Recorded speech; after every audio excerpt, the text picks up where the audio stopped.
Welcome to Savitri kitchen. இன்னைக்கு வந்து பார்த்தீங்கன்னாக்க நவராத்திரி 4ஆம் நாள் எங்கள் இடத்துல எல்லாரையும் சாப்பிட கூப்பிட்றதுனால என்னால் குக்கிங் வீடியோ போட முடியல. என்னெல்லாம் சமைச்சிருக்கேங்கிறத காட்டுறேன் வாங்க. பருப்பு பாயசம் பண்ணியிருக்கேன், சாம்பார், கதம்ப சாம்பார், ரசம், முட்டைக்கோஸ் கறி, உருளைக்கிழங்கு கறி, அவியல், சாதம், வெள்ளரிக்காய் தயிர் பச்சடி, மாங்காய் ஊறுகாய், குத்துறதுக்கு தயிர், அப்பளம் பொரிச்சு வச்சுட்டுருக்கேன், பருப்பு, நெய், புளியோதரை, இந்த பக்கம் வடை ஆயின்னு இருக்கு. இதுதான் இன்றைக்கி எங்கள் அத்தை சமையல்.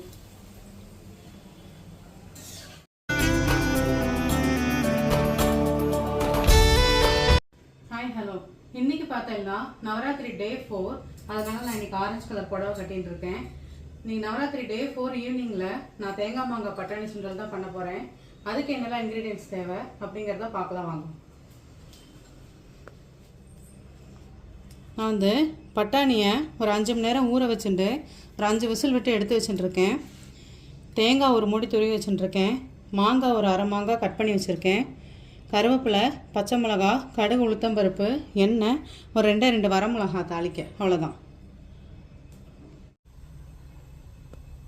ஒரு குழிக்கர எண்ணெய் அளவுக்கு எண்ணெய் விட்டுக்கிறேன். கடுகையும் உளுத்தம்பருப்பையும் போட்டுக்கலாம்.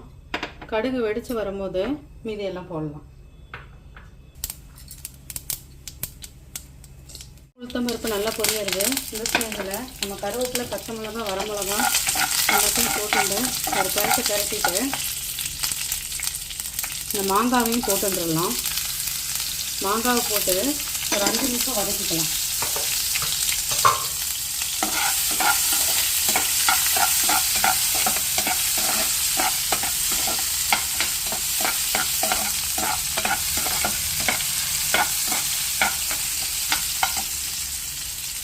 ஒரு 5 நிமிஷம் வதக்கிட்டோம்.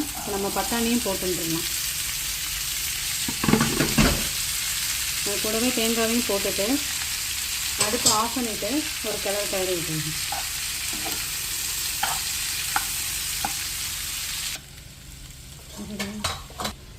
எல்லாத்தையும் போட்டு நல்லா கிளறிண்டாச்சு. இப்போ நெய்வேத்தியத்துக்கு தனியாக ஒரு கிண்ணத்தில் எடுத்துக்கணும்.